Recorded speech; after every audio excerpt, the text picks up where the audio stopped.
Good morning and many thanks for joining us today for the ScORSA webinar based on the revision of the HSE Driving at Work guidance. I'm Karen McDonnell, Occupational Health and Safety Policy Advisor at ROSPA, and I'll be chairing today's webinar. Today I'm joined by Nicola Janes, HM Inspector of Health and Safety, who's been working for HSE since 2002. Nicola currently works in the Transport and Public Service Unit, where her job involves the enforcement of statutory standards of health, safety and welfare and providing support to inspectors and industry stakeholders. Nicola has been working very hard, may I add, to create new guidance on work-related road risk. ScORSA members have played an active part in shaping the revision of the HSE's Driving Risk at Work guidance, and this is your opportunity to hear about the revised web content, ask questions and make suggestions about additional topics that can be considered. So over to you, Nicola. Good morning. I joined in 2002 to HSE, and actually today is my 20-year work anniversary. Somebody asked me why I still worked for HSE, and I said I believe in saving lives and I believe the work we do is vitally important.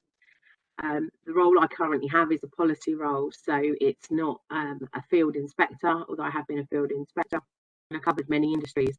The topics I cover in the transport sector are far and wide, and if it moves, unless it's a train, it belongs to us to look after. But one of the biggest things that we're doing, and we have been doing, is looking at the work-related road risk guidance. And the reason it is important is based really on this question: how many people were killed or seriously injured on Britain's roads in 2019? I purposely haven't used 2020 stats because there were less people driving on the road, but I don't know if anybody wants to have a guess. But in 2019, 27,697 people were injured on Britain's roads. That is terrifying. And of that, they believe a third of those are related to work-related journeys. And we're not just talking about your HGV drivers and your van drivers, we're talking about anybody that drives to work. If I can ask for the slide to be moved on. One of the biggest things, and people don't understand this, is driving for work is the most dangerous work activity they will do. Everybody sees work at height and manual handling as a real risk, but a lot of people don't see driving as a real work risk. A lot of people see themselves as a builder or a carpenter or a scaffolder or even a teacher going between sites. But the driving is actually a much bigger risk than some of the other things they do. So it's estimated a third of all road traffic collisions in Britain involve someone driving as part of their job. I say Britain because that does include Scotland and Wales when it comes to the general statistics. The biggest thing we understand is that the risks when somebody's driving for work can't be completely controlled, because even if you can manage your work-related road risk, there will still be other people on the road. So it is a very hard risk to manage, and we completely understand that. Back in 2014, HSE and DFT created some guidance, which was an INDG printed PDF called Driving for Work, and it helped duty holders manage work-related road risk, or that was the aim behind it. But when I joined the sector back in 2017, we were looking at some advances in technology and other things. And one of the biggest things I found is that the guidance was very HGV centric. As in, if you had a big fleet of HGVs or even a big fleet of lorries and vans, that this guidance was helpful, but it wasn't helpful to those of us that drive a car.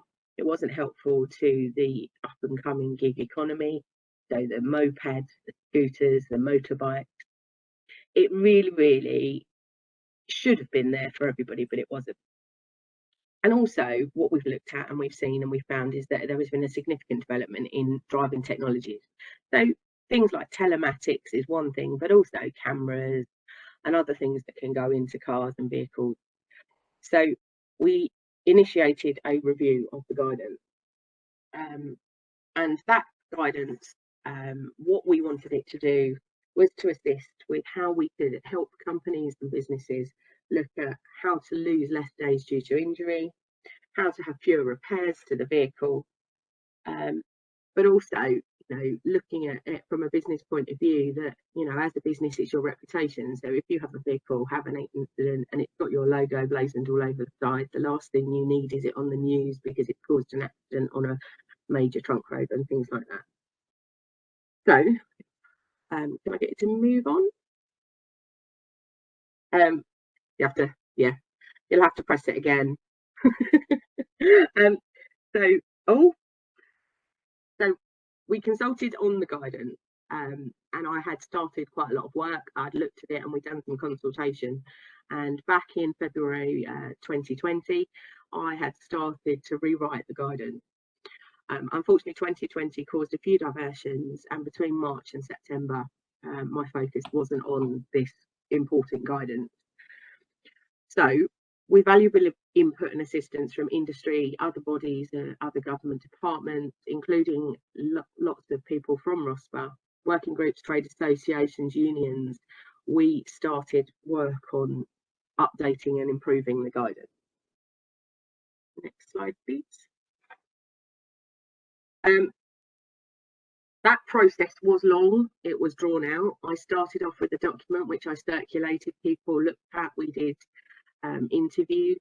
I then updated that. I then created some things, and I talked to our comms, and we had quite a lot of conversations, and we decided we weren't going to create a new INDG. We decided we were going to create web pages. I call them interactive web pages. It's interactive on a government scale. It doesn't have all singing and dancing, pictures, bells and whistles. What it does is it provides a really good base for sensible, clear guidance for work-related road risks. The web pages were launched on the 6th of September. It was a bit touch and go. That was the date I was told it was going to happen, and we eventually made it happen. It was slightly later in the day than I wanted, but it did happen on the 6th of September. So it's not a PDF, but you can download everything. But what it allows me to do is, as web pages, it allows me to, if something's wrong, to change it. It allows me to continue to develop it, to continue to add in important things. And if you go into it and you look through the web pages, you can find sensible guidance that's there on all on the topics I'll take you through very shortly. But excuse me, but it also gives you links out to other things. So currently it links out to DFT, it links out to the Think campaign, it links out to the Highway Code, it links out to Drive for Better Business. I'm not saying that's all it's ever going to link out to, because there will be times when we can find some more really good guidance I can link it to. It links out to some work that we've carried out on telematics, that's carried out by TRL. So it is quite exciting. So also, when you talk about risk assessments and the law, instead of getting bogged down in detail, instead of there being lots of detail in the one place, in the one page, it provides you links to other areas to look at. So if you know enough about risk assessment, you don't have to read it, and I don't lose you at that point. Next page, please. So there's some key differences. The new web page is linked to other government departments and other HSE guidance. One of the best things we've done is we've linked the definitions of the gig economy, how this law applies to the self-employed, how it applies to grey fleet, and how it applies to commuting. But also we've looked at how it applies to two-wheelers, because gig economy, especially in the bigger cities, there's an awful lot of two-wheelers in use. There's government trials all over the country when it comes to e-scooters, including my local town. I didn't realise my local town was big enough for one of these e-scooter trials, but it is, and they are everywhere. So there's guidance on all of that. What it doesn't have, and what it did have, if you just press the next, it doesn't have, like I said, the information in detail. It isn't just focused on HGVs, but it also doesn't have a checklist, because we decided the checklist didn't work if you had a car, if you had a bike, and it didn't really work if you had a van. It was very good if you had a HGV or a lorry of some description. So what's new? That is the next one. I believe it now focuses on all road users. It doesn't just focus on the HGV. it now provides advice on workers. Workers, we used to use the word employees. Workers is something that, based on a recent ruling for Uber, shows that self-employed drivers are workers in their own right, and they should be treated the same for purposes of health and safety. So we've used the term workers throughout the new web pages to try and provide, we're slightly ahead of the new regulation that will come into place, but what we're doing is we're saying that anyone that works for you or you engage to work to drive has to be treated the same way when it comes to health and safety for work-related risks. We've provided information on telematics, driver health, all sorts of new areas that weren't there before. So it's not just looking at the safety aspect, it's looking at how actually fit your driver is to work. And then there's guidance for drivers, as I've said, on the powered and non-powered two-wheelers. So I was in London this week, and actually a lot of London has been pedestrianised or made closed for buses or cycles only. And I would suggest out of over half the bicycles or cycles I used, most of them were delivery drivers of some description, whether that be for takeaways or others. So what's the same? That's the next slide. We're still looking at safe journey, safe vehicle, safe driver. So if you have workplace transport issues and you understand those, it's still the same there. But because I wanted to be able to reach out to a bigger audience, if you don't do workplace transport, or if you work in a school, workplace transport isn't high on your agenda. But if you want to then know how safe your drivers should be, then you can search in a slightly different heading. It's still joint guidance with the Department of Transport, even though it's hosted on the HSE website. It still follows our plan, do, check, act methodology. So when I say that, I mean, have you planned what you're doing, put it into place, check that it's working, and then if it's not, move forward. And it does still outline the law. But what it doesn't is it doesn't give you, whereas before it gave you an entire 2 pages of what plan, do, check, act meant. What it does is it takes you through that process, but without you actually realising it. So the web pages, next slide please. The web pages are laid out. So the first one is Safe Journey is now called Plan and Manage Journey. And we're looking at lots of different things. So do you plan your journey? Do you make sure that the journey, 1, is necessary, but 2, you're doing it in the safest way possible? We give advice and information on reporting and investigating incidents. When you have an incident or a near miss within a factory setting or a fixed site setting, it's normal to investigate, to look at near misses and to learn from those.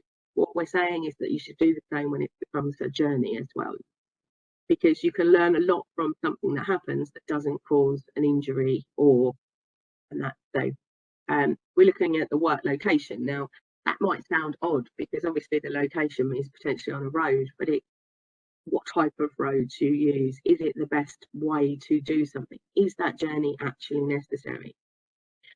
We also provide information on duration of the journey.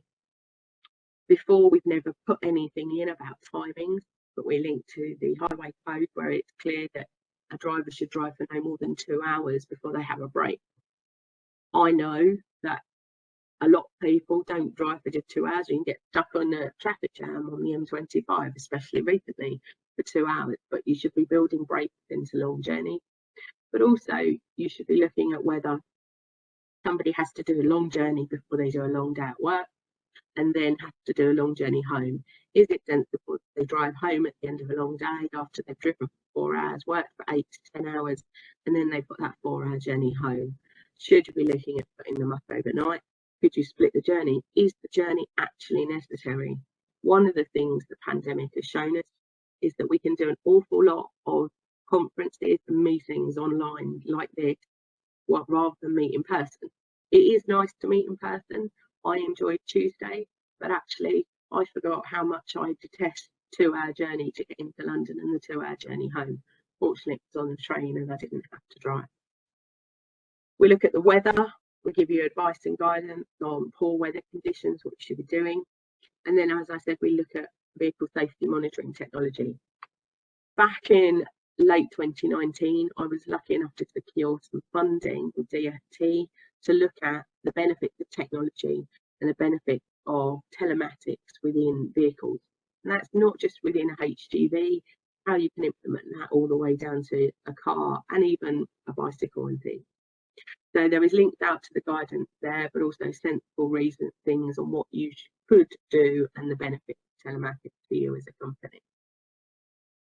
Next slide, please. So the next page is make sure your drivers and riders are safe.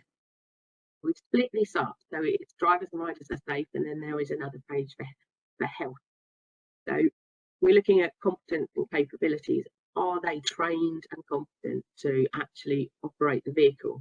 One of the scary things in January to March this year, there was some work done in London with the police, and there were 14,000 drivers stopped that were making the final mile gig economy type drivers, making Uber deliveries, Just Eat, that type of thing. And over half of them didn't have the relevant licenses or insurance to be doing the job that they were doing. Do you, as a basic minimum as a company, check driving licenses, insurance? Do they have business insurance to drive their own car? We also look at distraction. I know that there is some other guidance out there for distraction, but we also look at, you know, should you be using mobile phones within a car? Is it acceptable to ring somebody driving, to have a talk or a meeting with them whilst they're driving? Can that meeting wait? There was a case recently where somebody was pulled over by the police because they were driving erratically. They were actually having a Teams meeting in their car. The law has been changed now that you can't touch your phone, but it still doesn't mean that we should be looking and thinking that using hands-free is still an acceptable method. And the other thing that the pandemic brought to the fore was violence and aggression. Violence and aggression is a very real risk, especially for the final mile delivery drivers. And the other industry that suffers quite a lot with violence and aggression is refuse collection. And it looking at what you should be doing gives you sensible guidance, but also takes you and links you to other guidance where you can get much more detail on violence and aggression. Next slide, please.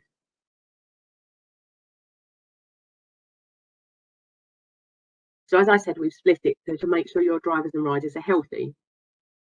So you should also look after your workers' health. You should look at things like fatigue. We've talked about journey time. The journey time is vitally important because tired drivers cause accidents. There was a case prosecuted by ORR where somebody had driven a long way to work. They had worked a full day, or full night, should I say. And then they were driving home and they killed themselves and the passenger.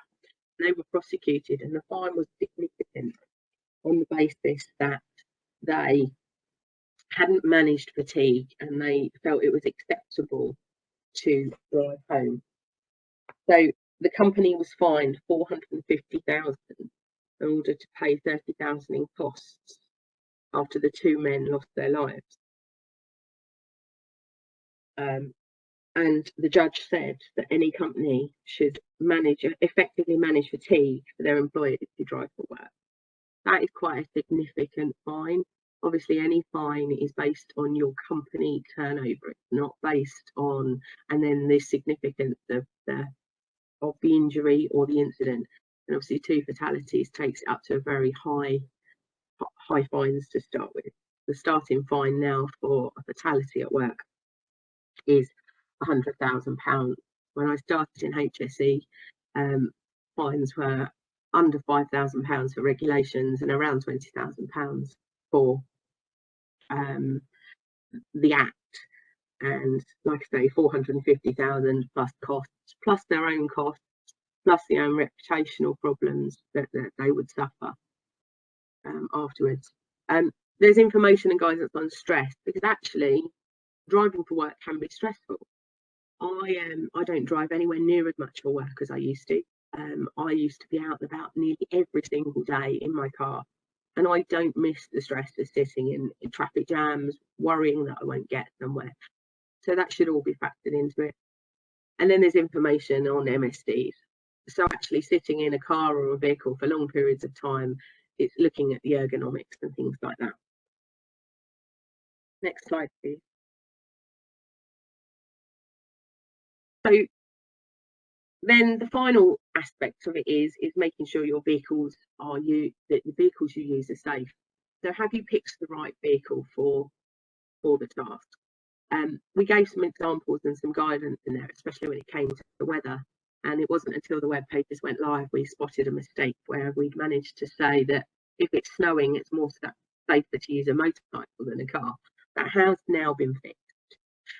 But obviously we provide some guidance on how you could choose the right vehicle. If you're carrying loads, obviously the trailer that you have should be the right trailer to ensure your load can be secured. One of the things that HSE does investigate when it comes to work-related road risk is the risk from load security. So we do quite a lot of work with the police on load security.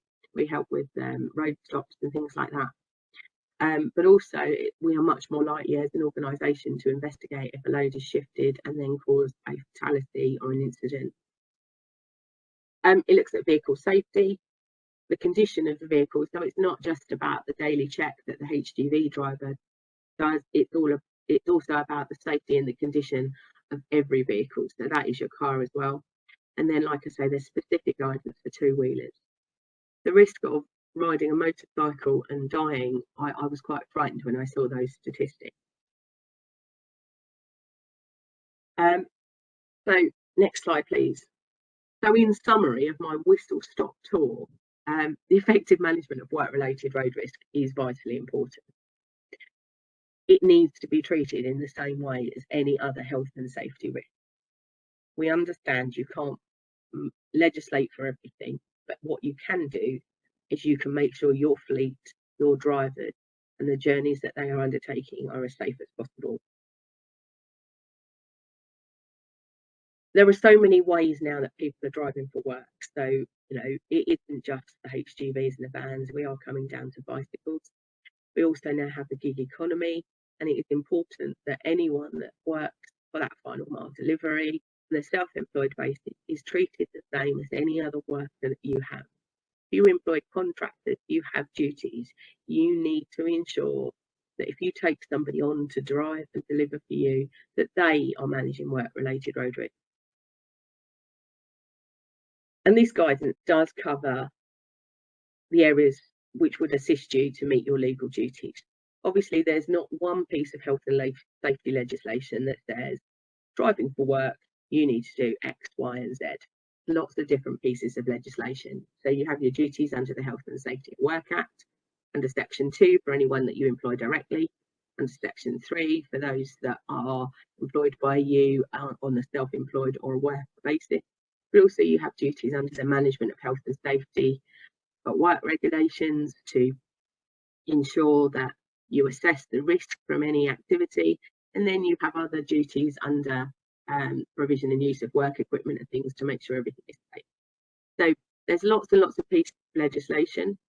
I know that HSE don't investigate work-related road risk incidents on a daily basis, but we are working with the police, we are looking at things, and we do those that need to. So as in the case with the fatigue incident, that was clearly a significant management failing, and that is when, if a significant management failing is identified, HSE would become involved with any work-related road risk. Next slide, please. So we've created these web pages, and I couldn't have done it without the support of everybody that's helped me, but I'm not saying this is the end. There could be further improvements to make, and I'm not saying there won't be. Somebody came to me to say, I can't find the telematics guidance, and we put them in a never-ending loop. We actually hadn't linked that to the guidance. But I'm not saying that's the only improvement that needs to be made. If there are other things people think could be added to this guidance, if there are other things people think that we need to expand on, I'm willing to take, you know, any constructive criticism, any guidance that you've got. So the other thing I'm working on now, and I've started working on, is case studies to add to it. So we're going to look at how we can put in the case study about the incident with the fatigue. We're going to look at how we can get in case studies about how it applies to different types of vehicles. And I am at this time doing a lot to get the message across, because work-related road risk is a real risk and it needs to be managed.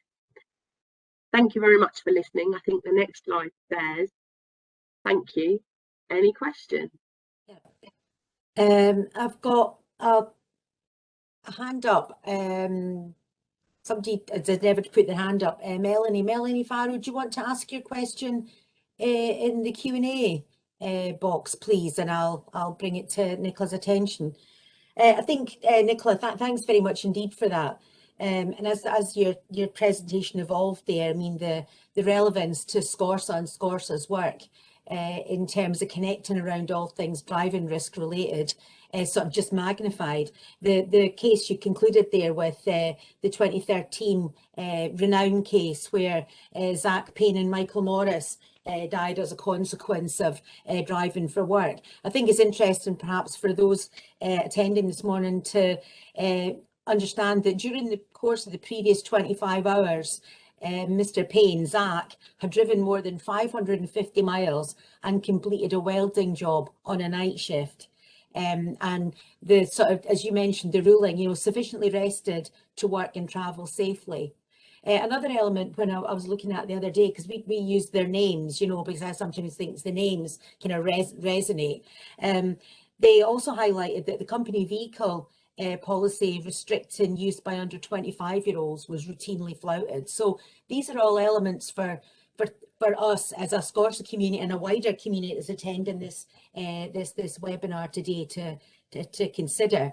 I was really pleased to see the focus you put on fatigue and driving risk and driver health, because the safe person, safe place, safe vehicle certainly is a read across between workplace transport and the rest of driving for work. The question from Melanie Farrow is, I was surprised that drug and alcohol use and medication hasn't been mentioned.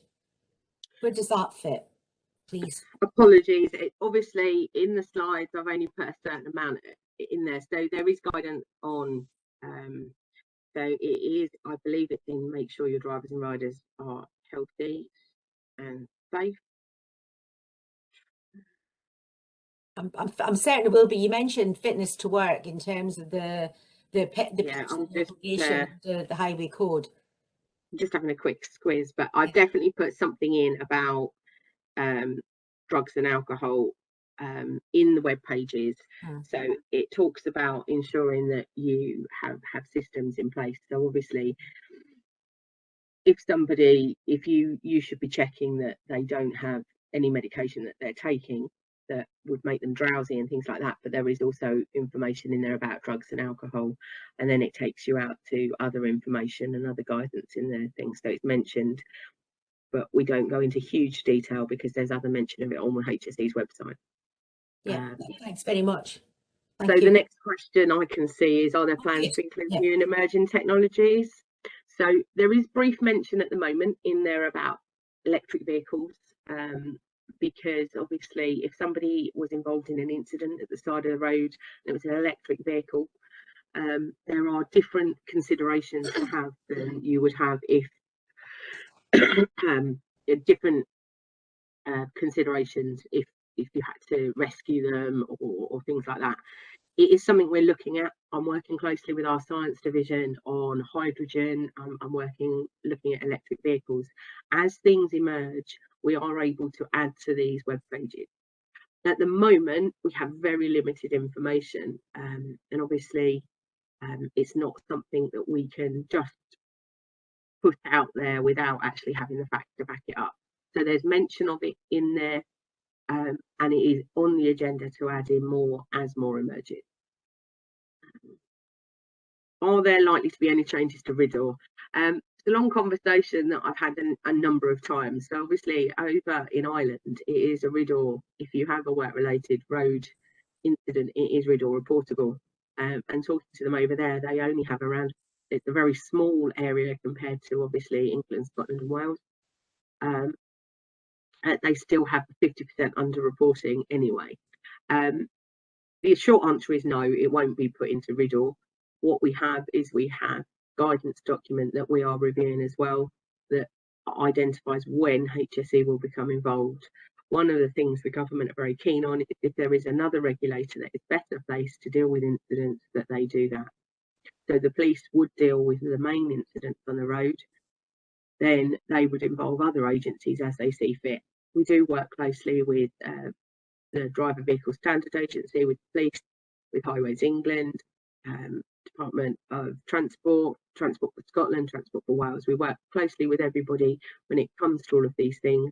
If there is a significant management failing, it is brought to HSE's attention, and then we follow the process to decide if we are going to investigate.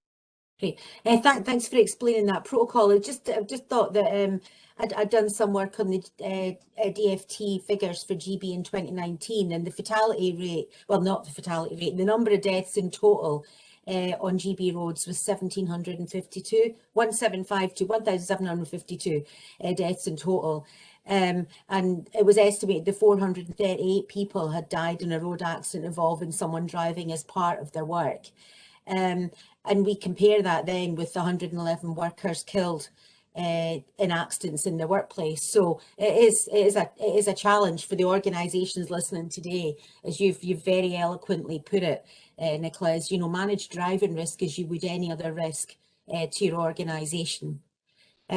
So I just want to, because I'd worked the numbers out, I just was going to mention them in there, because I always think it's good that, you know, nothing wrong with that, provide thinking so people think around it, so I think become better at articulating what people should be doing. Yeah, I mean, if we can prevent 1, 2, 3 road deaths, that's a start. I mean, if you look at all industry deaths that HSE report and investigate, so it's around about 140, 150 deaths, and then you add in the road deaths of 450, you know, that's quite shocking, really. So, you know, you could imagine if that suddenly happened, what people might start to think. There's a question there, sorry, about Dawn's question. What should employers provide for drivers in terms of health support? So obviously you need to assess the risks to your fleet based on what they're doing. So it's not as simple as if you work in, I don't know, say a port, and you have to and you need to drive the heavy machinery, so you do drugs and alcohol, but you provide the dust and screening and medicals. You have to decide what works for you as a business. So occupational health support should be there if anybody needs it at any time. I know that the pandemic has potentially brought a lot more stresses and things like that to the fore. A lot more people are taking up occupational health, but you have to assess the risks to your business. Unfortunately, every business is slightly different, and so it's not something that we'd be able to lay out and say, well, because they drive, they need X, Y, and Z. But obviously you should ensure that they are fit and healthy to drive for work. So if somebody is going to be spending their day driving a vehicle, then they need to have the right checks. So obviously with HGVs, they have to meet medical standards, and with anybody else that drives to work, they have to be able to meet the eyesight tests as laid out in the legislation. So that is mentioned within the guidance, what medical and eyesight, that is actually in those web pages. Is it acceptable to have testing in place on drug and alcohol for those driving for the course of their duties? It's absolutely acceptable for anybody, for any employer, to put that in their terms and conditions. And a lot of especially the final mile delivery companies, whoever they contract out to,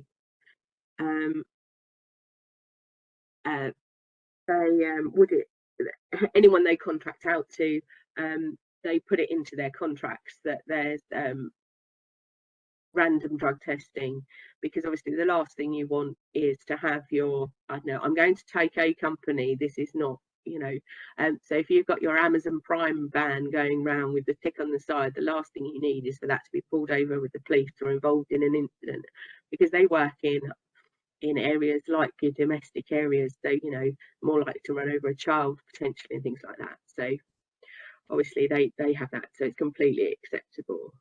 A team of service technicians that travel in vans. They're not driving. Set of rules cover how many hours driving and how many total hours work there are by law allowed to do. So what is sensible when it comes to driving, obviously, is to work on, if I leave home at 7 o'clock in the morning and I don't get home till 7 o'clock at night, that's 12 hours. How much driving am I going to do, and what is the level of fatigue? You need to assess your company and what you do. So if I drive 2 hours to somewhere, work for 6-7 hours, and then drive 2 hours home, is that acceptable? It's not as bad potentially as driving 4 hours somewhere, working for 7 hours, and then having the 4 hours driving home. And as Karen said, the case that was prosecuted, it was proven that the guy had been driving at 500 miles and he'd worked the night shift. Now, I don't work a night shift, but I do know that when I have worked late at night or when I have to leave early in the morning, you're much more tired. And what we do is provide advice on when people are likely to be more tired within the guidance and in the web pages. Yeah. So, yeah, I can't give you an exact answer to that, but you have to assess it. It's recommended 2 hours with a break from driving. And you have to there's nothing saying, well, you can't drive. If you take, again, I'm going to go back to parcel delivery. Most of them work it's like a 9-hour day. And in that time they drive, they deliver, they have the potential for breaks built in. Yeah, I'm just going to say, Andy, that's exactly the type of question that ScORSA is designed to help organisations tackle. I mean, our whole piece is about providing mentoring support to organisations by introducing them to each other to tackle these issues, whether it's the core driving for work policy or looking at fatigue and driver health in particular. I mean, fatigue, driving tired contributes significantly to road traffic accidents across the UK. 16 to 20% accidents, in fact, is the estimate. So we're certainly here to help connect you around these topics, and please do get in touch. How would it be viewed if a company doesn't have a drug and alcohol policy, Nicola? So obviously, an employer or somebody that engages people for work does have a duty to protect their employees and anyone that works for them, and to protect their health, safety and welfare. So obviously, if it is a real risk in the industry you're working in, it could lead to an improvement notice. It could lead to, it would definitely, I would imagine, lead to notification of contravention, which all comes to a breach of health and safety law and a chargeable time spent trying to get you up to standard for that. And you mentioned about the last mile issues with accidents. What do you think about, the last hour? If there's a way of, these the temporary relaxation of HGV and that additional hour, is it something that you look at within the patterns of data to see what the impact of people driving for longer and how we start to break that down? Because at the heart of it all are people. People deserve to be protected, whether workers or other vulnerable road users. How do you think the HSE will look at that going forward? I think obviously this extra hour that's been added to HGVs has been brought in for a number of reasons, and it wasn't something that I wasn't consulted with HSE on whether it was a good idea. It's been brought in for a number of reasons. We'll wait to see how it does affect road use and things like that. But obviously, clearly, if they're driving for longer, they're still going to have brakes built in.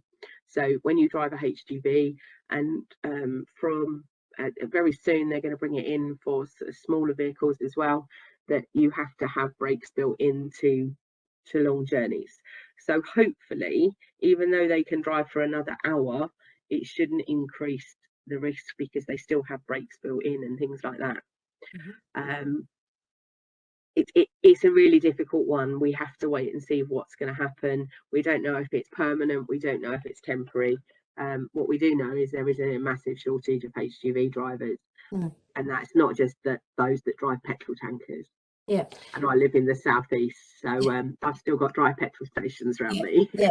Another thing, I think it's important, maybe just have a word about LGV drivers as well. You know, we've been doing some work through ScORSA around about speeding, and it is about also getting these simple things right for organisations. They're more complex. We've got a comment, hopefully we'll be able to address before we conclude, you know, but the simple things like addressing the fatal four and thinking about speeding and making sure that people don't exceed the speed limit, and the increase in number of drivers in the gig economy. And it's been identified that in one area of Scotland, there were at least 5 days where 90% of the detections were LGV classified vehicles. So I think your point about this being all vehicles, and I wrote it down because I really loved the phrase you used, if it moves and unless it's a train, it belongs to us. You know, and that's the message I think that people need to take away from this and think about it within a ScORSA perspective. We certainly adhere to, we've spoken about driver health. We spoke about that in August. In September, we focused on active travel, powered two-wheelers for work, and vulnerable road users. You know, so I think it is really important that we keep that conversation going and signpost people to ScORSA for that free advice and support that we can provide, because we are funded by Transport Scotland. Just in terms of, we've got a comment here, and this is the type of real thing that happens. Absolutely. People drive for work. So we've got someone who's driving a skip lorry, feeling more tired as they've got to put the heater on in the cab because the temperature up here has changed. And now you're talking about opening windows and playing music to keep them alert. That's a real challenge.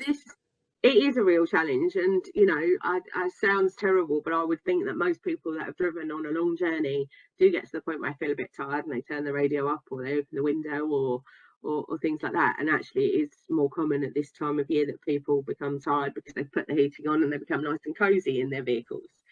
But obviously it isn't the answer. The answer is, as a employer or as a company that engages somebody to work for them, that they should be actually looking at these risks, and is it more of a risk in the winter? And I think, you know, making it normal, if you work in a yard, if you work in a skip yard or in the waste industry, you highly likely would have some system of reporting faults in the yard or something you've seen. So actually making it normal that people can come and say, actually driving in winter I am more tired, it's something that will take time, but you know, it isn't ideal to open the window and turn the radio up. What you actually need to understand is why somebody's driving tired. Yeah, I think you're absolutely. Yeah. Like for me, I was reading a quote by the Civil Aviation Authority: fatigue can act like a toxin accumulating in our body, and that's we've really got to look at. I think that happy to help suggest ways forward for this in this particular instance. We're coming to the conclusion this morning, and I just wanted to mention another case, because it doesn't have to be long distances people are driving to have accidents that killed and seriously injured. And in 2015, a Dr. Ronak Patel, who's an anaesthetist, was driving 33 miles home after a shift, and his wife they were singing on the phone to keep him awake. And the investigating officer said, "It's my opinion, the most plausible explanation for the collision was that Dr. Patel fell asleep, preventing him from having appropriate control of his car." So driver health and that conversation, and people understanding what the tipping points are with regard to driving tired, because driving tired should become as unacceptable as driving over the limit or driving too quickly. You know, those challenges are there for us to address as a community. Well, thanks very much indeed for that, Nicola. I'm absolutely delighted that we've been able to speak with you this morning. At ScORSA, we'll continue to support the organisations. So please, as members that are prospective members, people who are joining ScORSA, please get in touch and we'll connect you to people who can really help you manage these risks. So thanks very much, everyone.